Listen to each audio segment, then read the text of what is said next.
has splashed 100. Senator Boni Karwale, just use the statistics from the control of budget. They're the ones here. From the media and the social media, just forget it. This is control of budget. I've taken a photograph. The stories that you now stick to the control of budget. Yes, Mr. Speaker. You are doing so well. According to the control of budget, Machakos, they have just splashed 193.85 million shillings on having fun, and the control of budget cannot understand why they are wasting this money.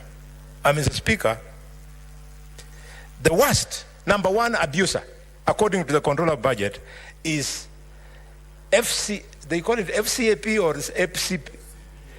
FCPA, Fernandez Barasa, has spent 521 million shillings, $500 million shillings, on buying mandasis and lunch and water and sodas in the office, Mr. Speaker.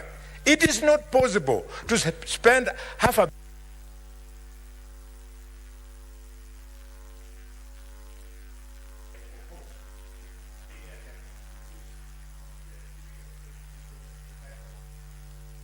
Give him that a second. To pronounce yourself on your position.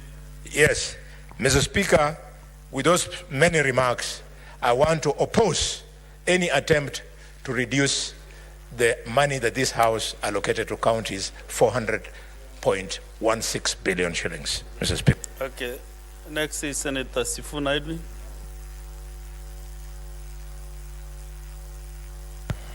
Thank you, Honorable Speaker. I rise to oppose the proposal to review the division of revenue to reduce the amount of money that this House allocated to county governments from the 400 billion shillings that we passed to 380 billion. Honorable Speaker, I was listening to my brother Khalwale praising his governor for paying pending bills of 771 million shillings. I was wondering if he had not seen that report, but he has mentioned it, that Kakamega County spent 521 million Kenya shillings on buying tea and mandazi for Fernandez Baraza and his friends.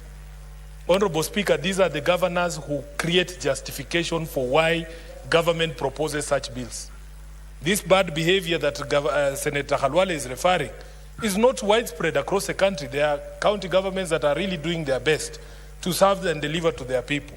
But it is governors like Khalwale's governor, Governor Fernandez Baraza, spending $500 million shillings on tea and mandazi. These are the people who make it very difficult for us to push further resources to go to the counties. Honorable Chair, I also had another governor who is, I would call him my mother's governor, the governor for Bungoma. He went after the senator for Bungoma, insulting this entire Senate, Honorable Speaker, that we have no role in making sure that governors or county governments get the money that they deserve. Yet it is us here today who have to stand up and defend devolution and say not a shilling less from the 400 billion shillings that we passed here in this House. Where is Governor for Bungoma now? Where is he now? Does he not depend on the Senator for Bungoma to be able to make these arguments? So some of these governors make our lives very difficult, but it's not all of them. Many of them, I remember when this matter was before the committee, I have never seen such a high attendance of governors before this House. I think all of them were here because it was a question discussing the revenue that is going to counties. They make it very difficult for this Senate to make these arguments. We make these arguments, Honorable Speaker, not because we like our governors, but because we swore to defend devolution. Because I understand that the money that I pass in this House does not go to Sakaja as an individual. It goes to the people of Nairobi and the programs of the people of Nairobi. Honorable Speaker, the reason that I oppose this is fourfold. Number one, if you look at Section 2 of this bill, it talks about the purpose of the bill being to amend the Division of Revenue Act of 2024 so that you can have what the bill very strangely calls, Honorable Speaker, equitable sharing of the shortfall in revenue. Now, this is something that I have never heard of before, because in my reading of Article 202, Honorable Speaker, the only thing that is subject to equitable sharing is revenue, national revenue that has been raised. There is no mention anywhere in the Constitution of sharing of shortfalls. That does not exist in the Constitution, Honorable Speaker. Therefore, from the onset, you can see that the object of this bill is unconstitutional. Number two, Honorable Speaker, my reading and understanding of the Constitution is that there is an annual division and allocation of revenue bill. One bill, if you look at, Honorable Speaker, the provisions of the Constitution only speaks about an annual division of revenue bill. That means, Honorable Speaker, every 12 months, Parliament is only allowed one division of revenue. There is no way you can introduce a second one. And once we have passed that bill, Honorable Speaker, it is my view that because the Constitution talks of an annual division of revenue, you cannot introduce a second one. It comes only once and it is provided for. You cannot have more than one annual division of revenue bill. And so too, Honorable Speaker, in my view and interpretation of the Constitution, the annual allocation of revenue bill. Honorable Speaker, it has been the tradition of previous divisions of revenue bill to provide that the shortfall in revenue is to be borne by the national government. Curiously, this bill proposes to amend Section 5 of the bill that we passed here earlier this year, that the shortfall be borne by both the national and county governments. Honorable Speaker, it even goes further to say that the shortfall to be borne by the national government cannot exceed 15%. Which is why, Mr. Speaker, I want to come to the third reason why I strongly oppose this bill. It is that limitation of the ceiling to which the national government can bear the shortfall that has resulted in this bill proposing an even less amount to the amount that we passed in this House for the last financial year, Honorable Speaker. What we want to agree, and this is a debate we have had here with my colleagues in the Senate, is that whatever happens any financial year, we as a Senate cannot pass a division of revenue bill that reduces the amount of money that is going to be allocated to the counties if compared to what we had passed in the previous financial year. Honorable Speaker, you know it is on record that last year, even after the Commission on Revenue Allocation had proposed that we in this Senate give counties 415 billion shillings. Honorable Speaker, we only gave 385 billion shillings for the last financial year. This bill proposes a figure of 380 billion shillings, which is 5 billion shillings less than the amount that was sent to the counties last year. Honorable Speaker, as the Democrats in the US are now saying, we are not going back. We must push this journey of devolution forward. We cannot go back to 380 because to do so, next year we will be told, these counties now we will give them 370 at some point, Honorable Speaker, because the enemies of devolution continue to gather. At some point, Honorable Halwale, if we are not careful, we will be told it's 300, then 250, then 200, then we'll be told all these functions now will be transferred back to the national government. As people sworn to defend devolution, Honorable Speaker, it is my view that as the pocket of devolution shrinks, even so the role of this Senate and the role of senators. If we expand the pocket of devolution, we as senators get a greater mandate because we are overseeing or oversighting greater resources. Honorable Speaker, lastly, the question of the disbursement schedule. Before I go to the disbursement schedule, this 400 billion shilling mark, those of you who have been in this House before me know that it is a psychological mark that has been very difficult to break. That since the advent of devolution, it is this fourth Senate that has breached that target of 400 billion shillings. Honorable Speaker, we all took pride in the fact that we were the first senators to be able to push the envelope of devolution beyond 400 billion shillings. For us to then sit again and reduce it, Honorable Speaker, it is something that I believe we cannot allow. And it is because, in my view, the law already anticipates on how to deal with shortfalls. I don't refuse that because of the matter of the Finance Act and the fact that the President had to return it, it has resulted in a shortfall in the provisions for the budget that we had this year. But Honorable Speaker, how do you justify going below even the amount that had been allocated in the previous financial year.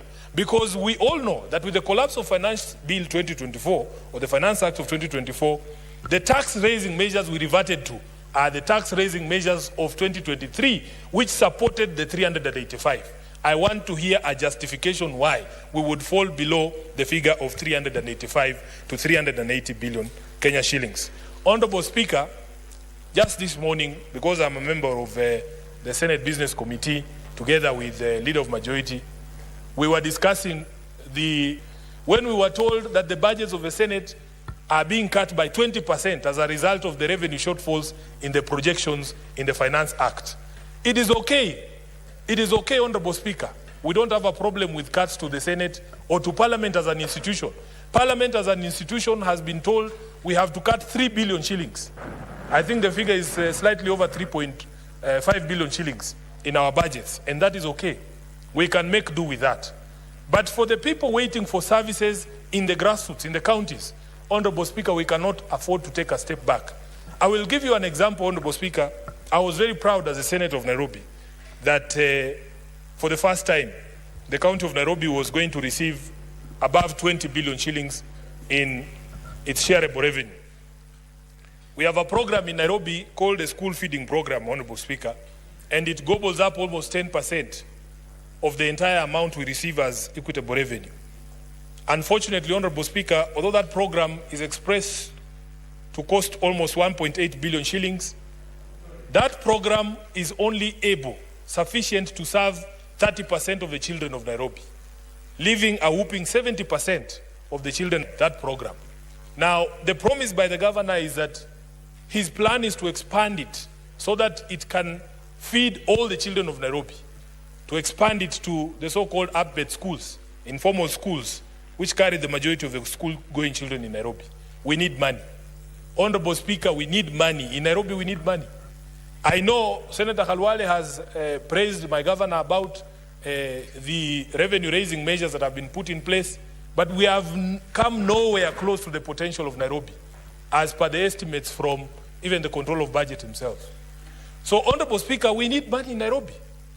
Now, the most heartbreaking thing for me when I came to this Senate is to discover that you can actually be allocated money in a budget, but receiving that money is a different story altogether. We passed something here, Honorable Speaker, called the disbursement schedule, which Treasury has never honored. What is the point, Honorable Speaker, of us passing things here that nobody ever follows? The governors there are the exchequer, money hitting the county government's account is a hit and miss game.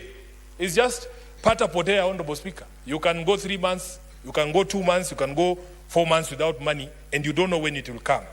So it has been very disappointing for me to realize that we can put up this fight, and yet, at the end of the day, this money will not reach the grassroots in the manner in which it is proposed to reach. So, Honorable Chair, Honorable Speaker, my view is that as a Senate, we should always try to fight to push the envelope for the basket of devolution. That any attempts to reduce that amount is something that is to be resisted here on the floor of the Senate.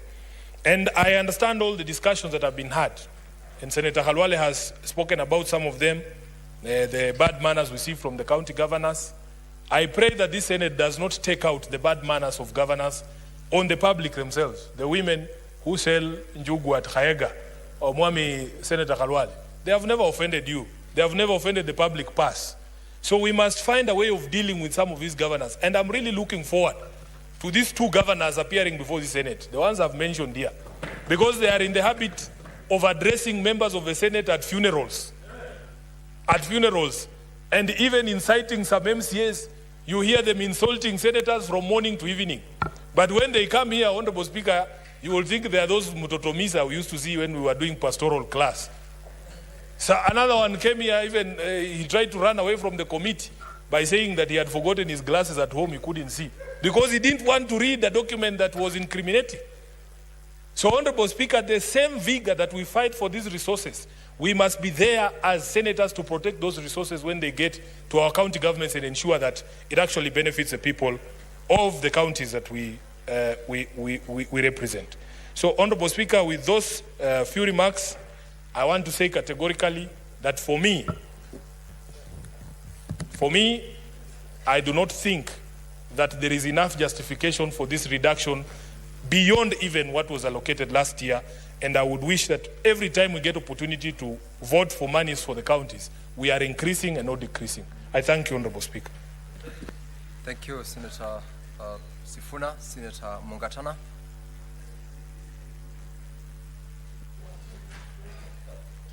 Bwana Spika, napenda kuchukua nafasi hii kukupa asante kwa kunipa nafasi ya kuongea. Just hold, resume your seat first of all. Let me allow Senator Boni Halwale to first table that report so that you can take the floor. Senator Mungatana.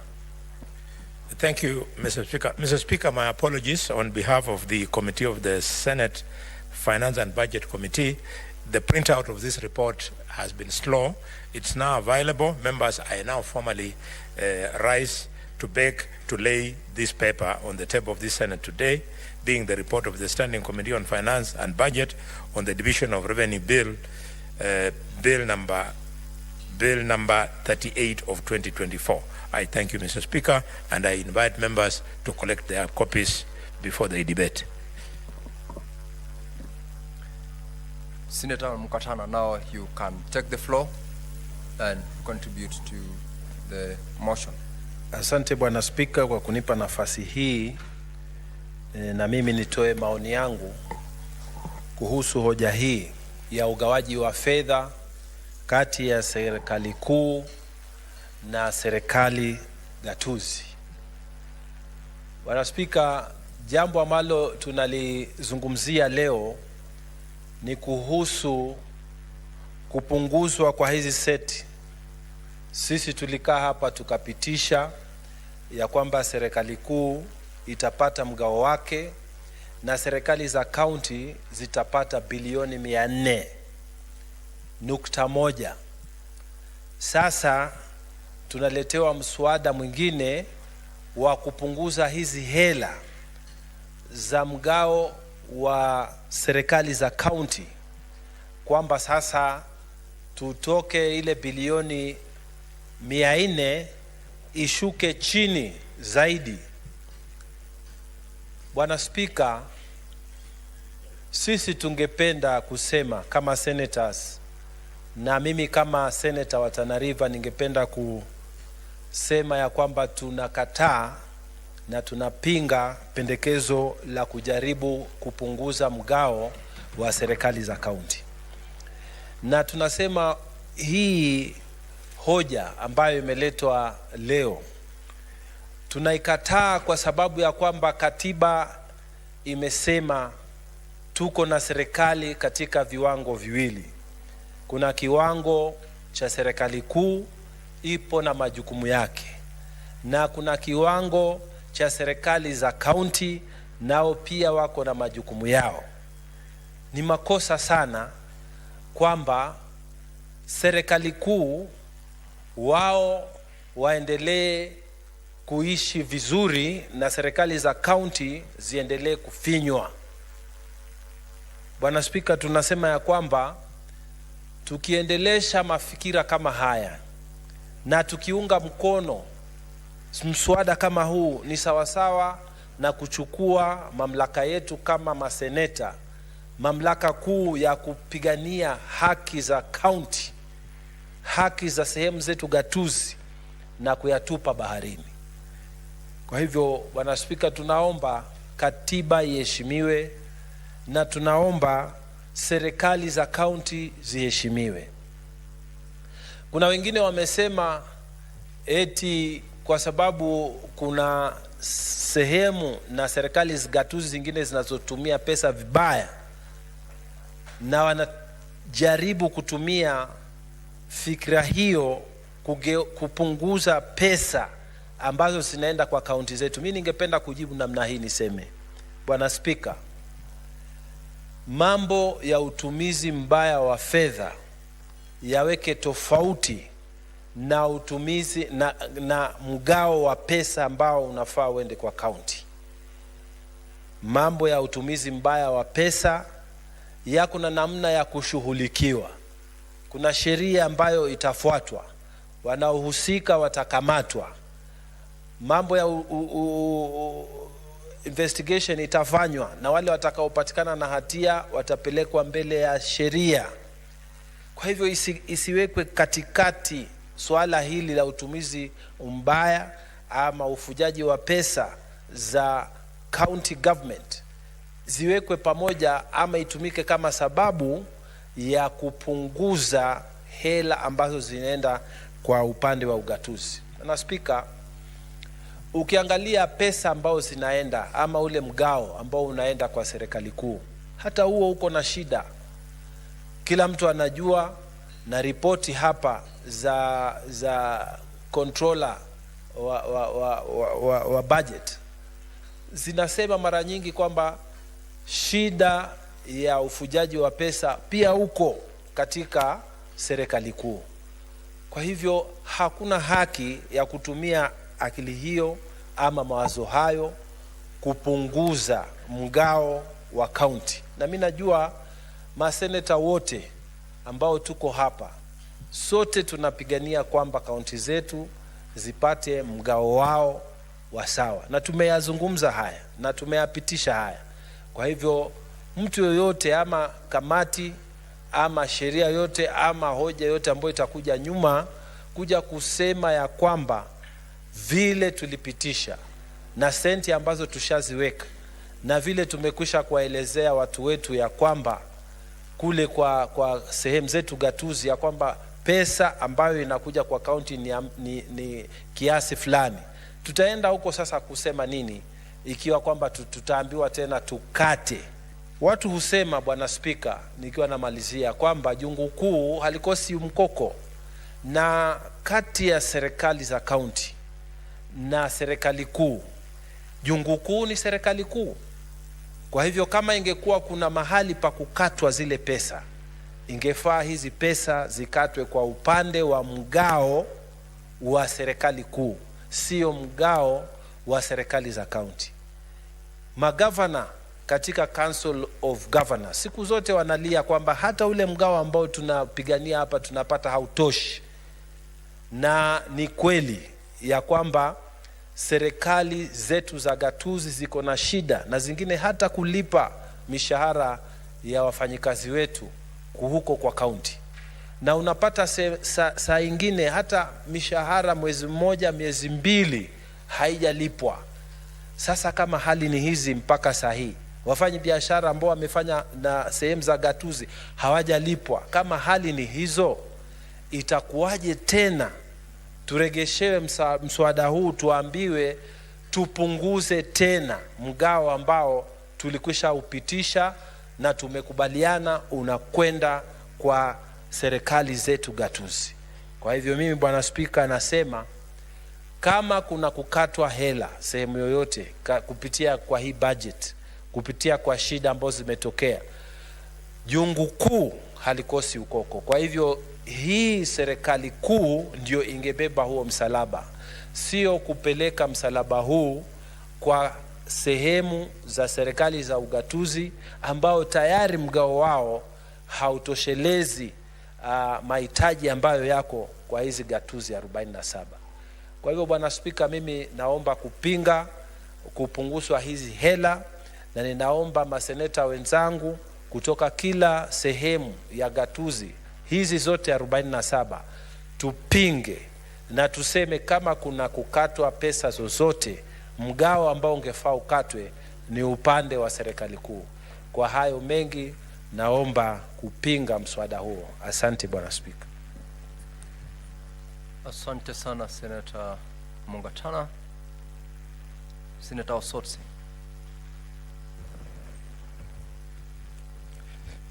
Thank you, Mr. Speaker, for this opportunity to also make my contribution to this bill, the Division of Revenue Amendment Bill 2024. Mr. Speaker, I want to fully agree with my colleagues who have spoken before me that passing this bill in the form it is in, it is actually taking away our powers as Senate, Mr. Speaker. Mr. Speaker, Article 96 of the Constitution gives us the powers to protect our counties and the governments of those counties. This particular amendment threatens Article 96 of the Constitution because it means, Mr. Speaker, that the national government will vary within the fiscal year without making reference to Parliament and particularly the Senate. So, Mr. Speaker, I want to join my colleagues who have opposed this bill, and I want to clearly state that I am opposed to these amendments trying to reduce the shareable revenue from 400 billion to 380 billion is an issue that we should not take lightly, Mr. Speaker. Mr. Speaker, you know, when we made a decision through the Finance Committee that we want to give our counties 415 billion shillings, Mr. Speaker. We made that decision. We passed the division of revenue. When it was taken to the National Assembly, we were ready to go through mediation process, Mr. Speaker. And we accepted a lower figure of 400 billion shillings. The reasons that made a figure of 400 billion shillings that they are stating, the issues of shortfall in revenue, Mr. Speaker. Mr. Speaker, we cannot again go below the 485 billion shillings, Mr. Speaker. Mr. Speaker, I say so because of the following reasons. Number one, Senator Sifuna has stated very clearly that we cannot do the process of sharing revenue twice, 3 times in a year, Mr. Speaker. We already did that. The Constitution allows us to do it once, and we did that. We cannot be brought back here to be told that we go through the same process, Mr. Speaker. Mr. Speaker, the second reason is that since 2014, the financial year 2014-2015, the percentage share of the equitable share compared to the ordinary revenues has been going down, Mr. Speaker. Mr. Speaker, we started, now we are, and this proposal will take it further down, Mr. Speaker.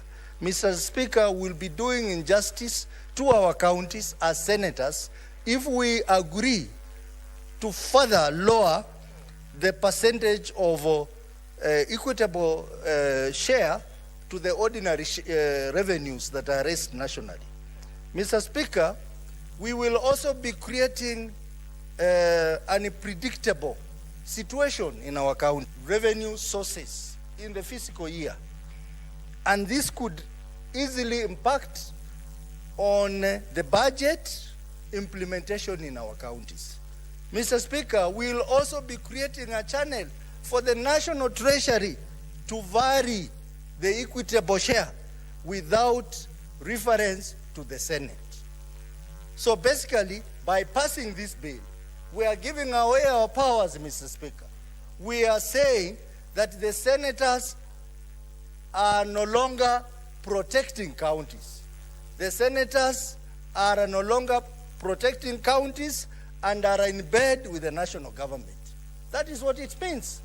So, Mr. Speaker, I am happy that senators from across the political divide so far, we are in agreement that we should not go that route. And I want to acknowledge the Finance Committee, where my good friend Tabitha Mutinda,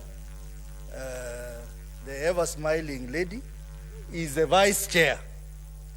The committee has stood firm and they have said they will not accept 380 billion shillings.